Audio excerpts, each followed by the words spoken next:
കാണിയൂർ പാതയുടെ സർവേക്കായി ടെൻഡർ നടപടികൾ തുടങ്ങിയതായി പി കരുണാകരൻ എം പി പറഞ്ഞു.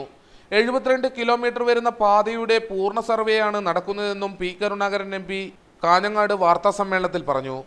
ഒക്ടോബർ 28-ന് ടെൻഡർ സ്വീകരിക്കുന്ന അവസാന തീയതിയാണെന്നും അദ്ദേഹം പറഞ്ഞു. ആദ്യഘട്ടത്തെ സാധ്യതാ പഠനത്തിന് വേണ്ടിയിട്ടുള്ള വിജ്ഞാപനം വന്നു. അതിൻ്റെ ആദ്യഘട്ടം പ്രവൃത്തി 28/10/2014 ടെൻഡർ തുറന്ന് ആണത് പിന്നീട് ആരംഭിക്കാൻ. ഇത് ടെൻഡർ കൊടുക്കുകയാണ് സർവേക്ക് വേണ്ടിയിട്ടില്ല. അപ്പോൾ അതിൻ്റെ 28/10/2014 ടെൻഡർ തുറക്കുന്നത്.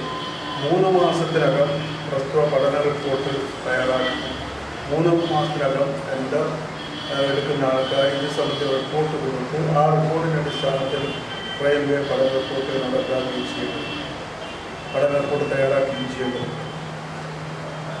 അപ്പോൾ നമ്മളെ സംബന്ധിച്ചിടത്തോളം തുടർച്ചയായിട്ട് നമ്മളെല്ലാ ആൾക്കാരുടെയും രാഷ്ട്രീയ പാർട്ടികളും ജനപ്രതിനിധികളും മാധ്യമപ്രവർത്തകർക്ക് നടത്തിയ തുടർച്ചയായ ശ്രമത്തിൻ്റെ ഭാഗമായിട്ട് ഈ പ്രാവശ്യം പൂർണ്ണമായിട്ട് നമുക്ക് ഇത് റെയിൽവേ കൊടുക്കാൻ കഴിഞ്ഞു.